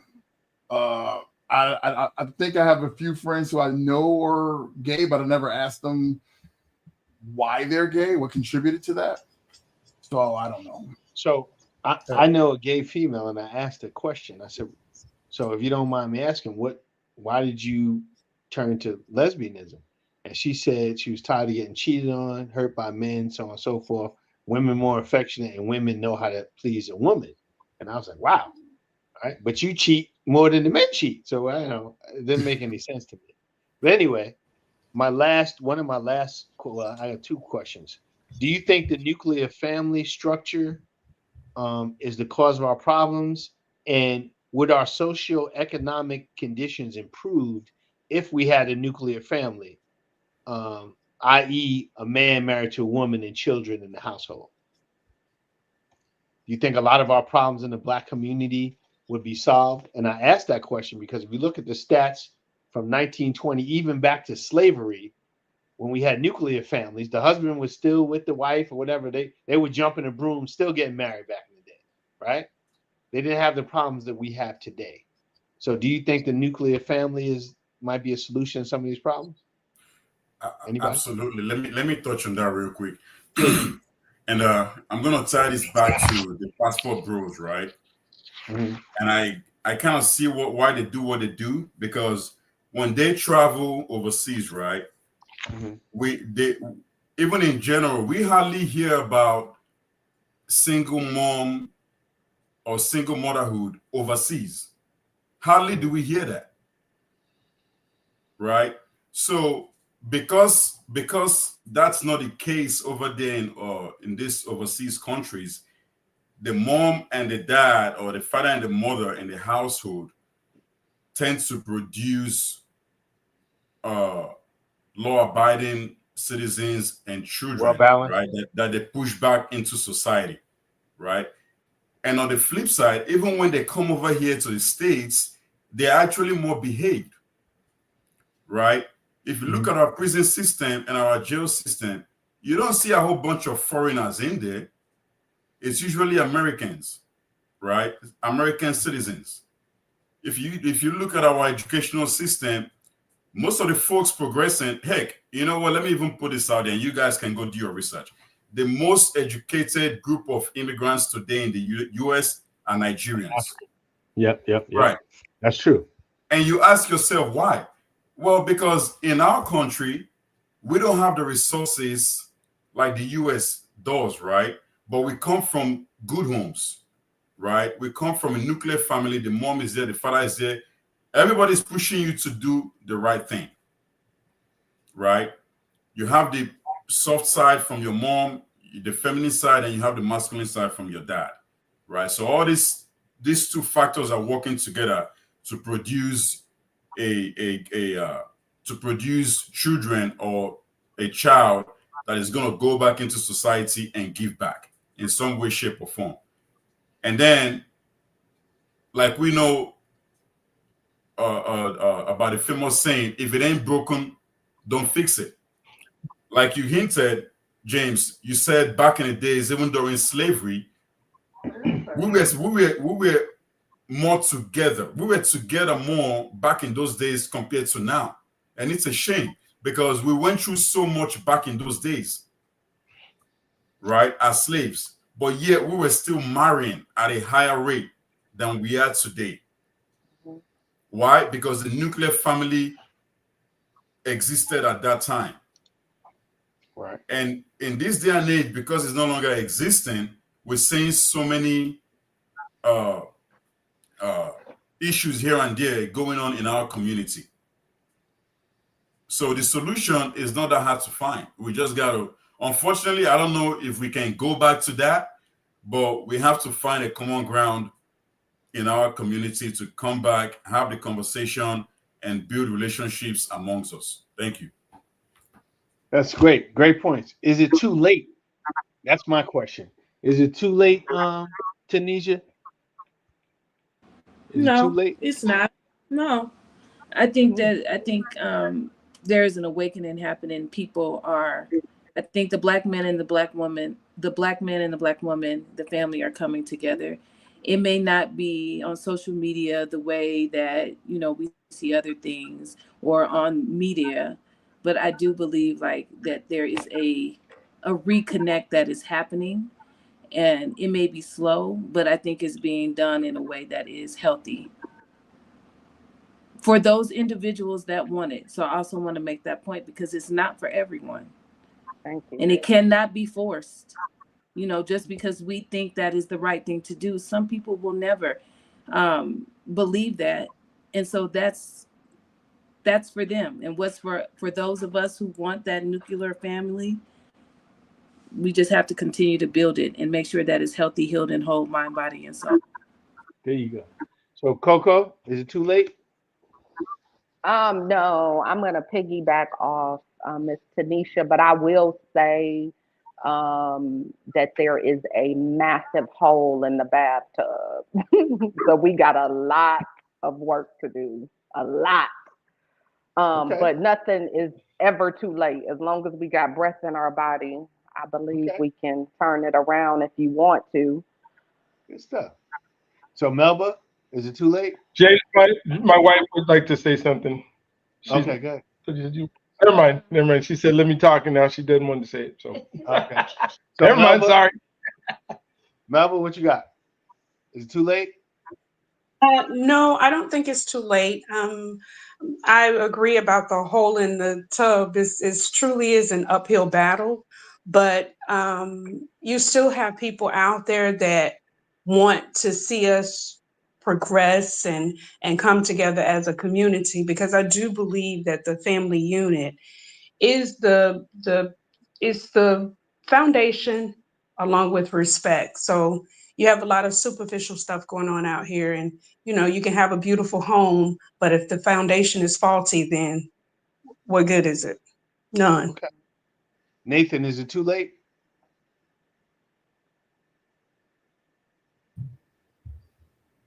I don't know. So I used to think that it was. I think a lot of things are changing that aren't just affecting the Black community. It's affecting society and other societies. And I think we're going to have to wait and see how other things develop before we can even answer a question like, is it too late? Okay. Marcus, is it too late? No, it's not too late, but the world is evolving constantly. So what we had back in the 40s, the 50s, the 60s, it doesn't exist anymore. You look at TV, a lot of this stuff is on TV every day, every night. So these kids are growing up and they're seeing this and they're choosing a different path. We can't go back to what we had. It's not, I don't see it happening. So it is. If that's the desire, but that's not the world. We can't be where we were before. Okay. Yeah. Miss Bob, is it too late?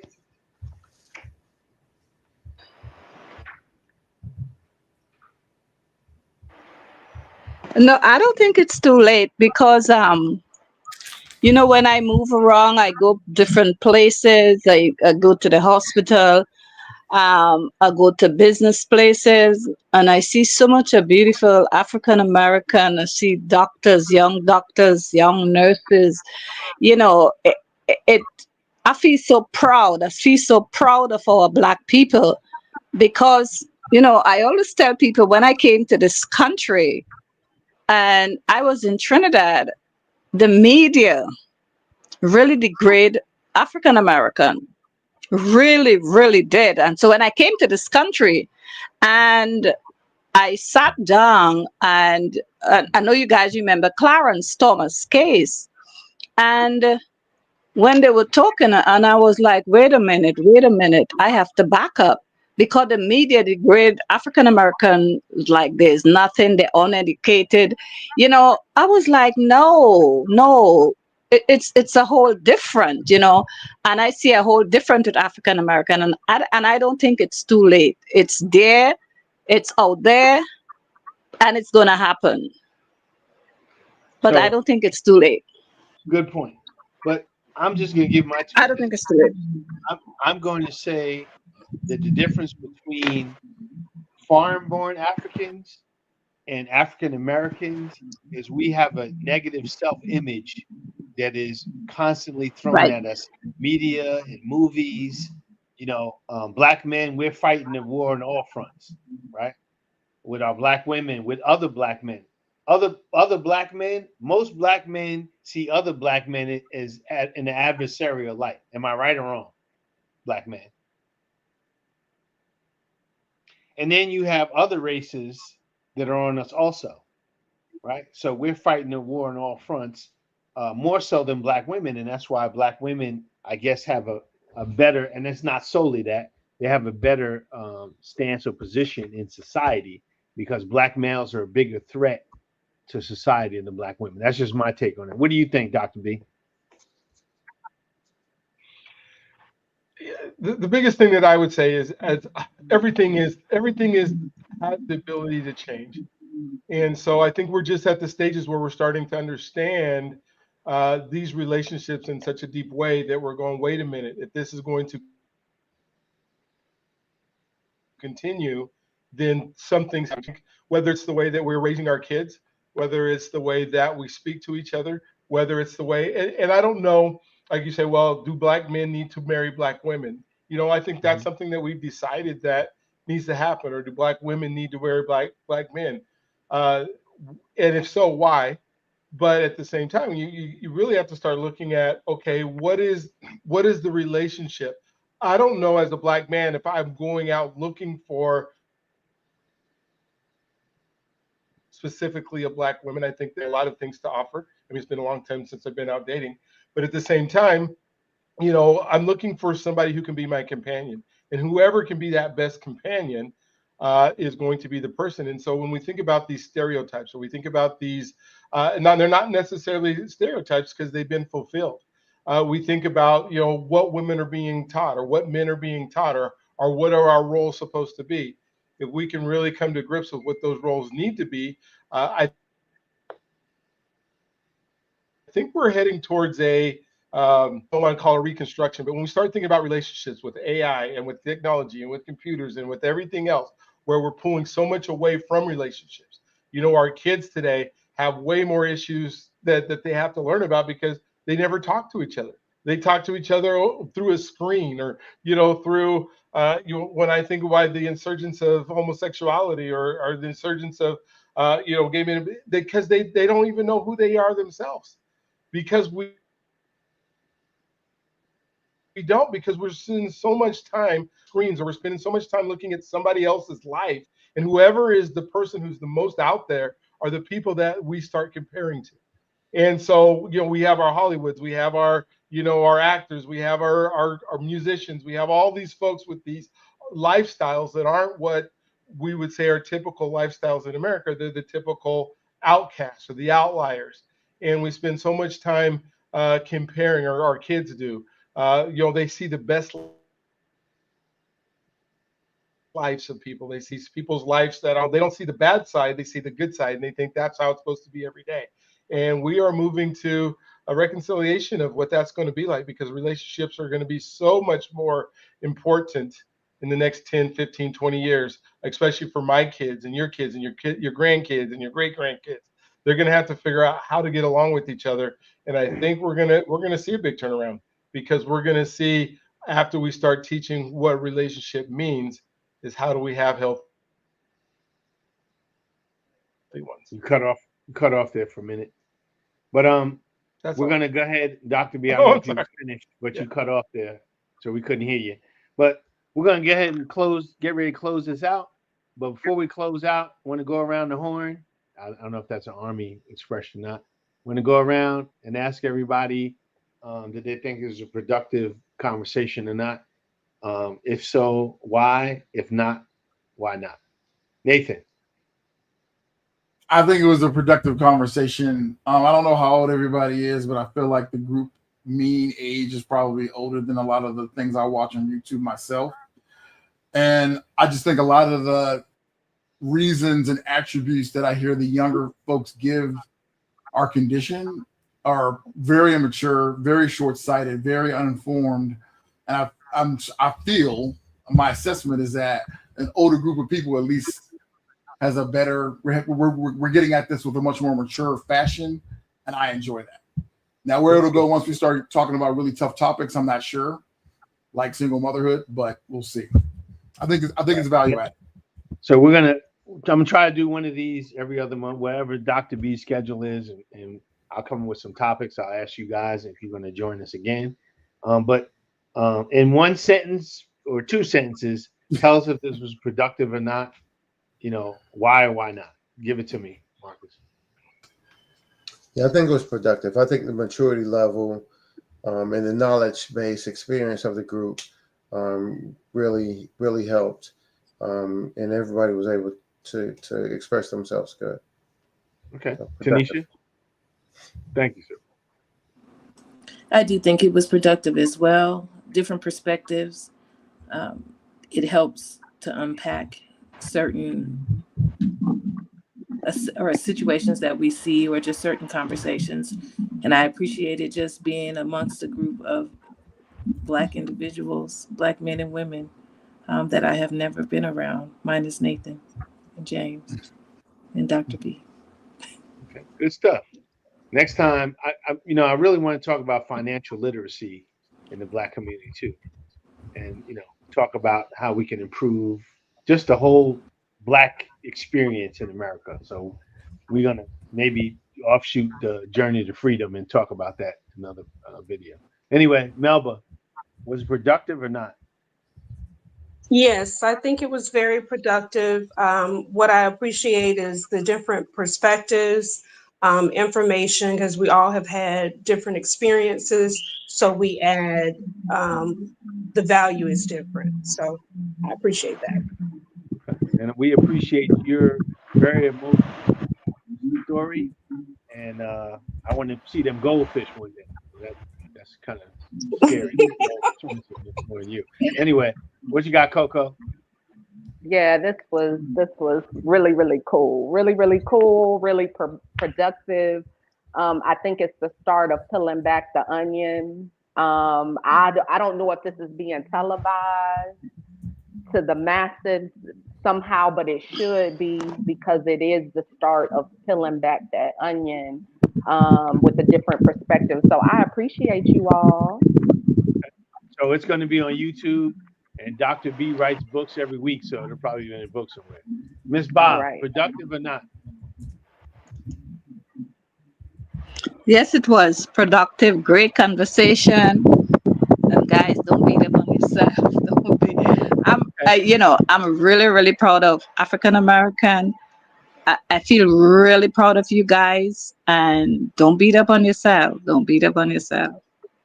Okay. Don't do Good that. stuff. AD, what you got? Productive or not productive? Super productive. I'm very proud of you guys. I think conversations like this have been going on in our community for the longest, in hair salons, in the hood, everywhere you go, right? But the problem is no one is offering solutions, right? Everybody knows what the problem is, but no one is offering solutions. So I guess the bigger question is going to be, yeah, go ahead. No, go ahead. I'm listening to you. Oh, okay. Yeah, so I guess the bigger question is going to be, how do we put into motion what we talk about here, right? Especially with the invention of the internet, right? How do we get people in our community to do better? So I would agree, except for the internet. Okay, I met most of y'all in person, right? Okay. Let's go to you, AD. Me, you, and Mike. We sat there and had coffee and donuts for hours, talking and laughing and stuff. That's how we got to know each other, and we had very interpersonal conversations. Nathan, met you in the Philippines, hit it off, talked trash. We traveled together. Marcus, we was in the Army together, had laughs and everything. I can go around the room. Miss Bob helped me with a lot of business stuff, especially in trucking. Appreciate that. Melba, met you at the National Association of Minority Contractors. Me, you, and a group of people, we had drinks and food and everything. We had some very good conversation, right?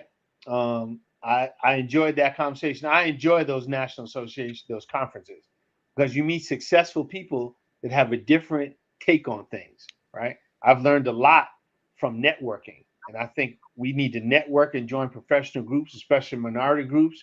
We can talk, share information and knowledge.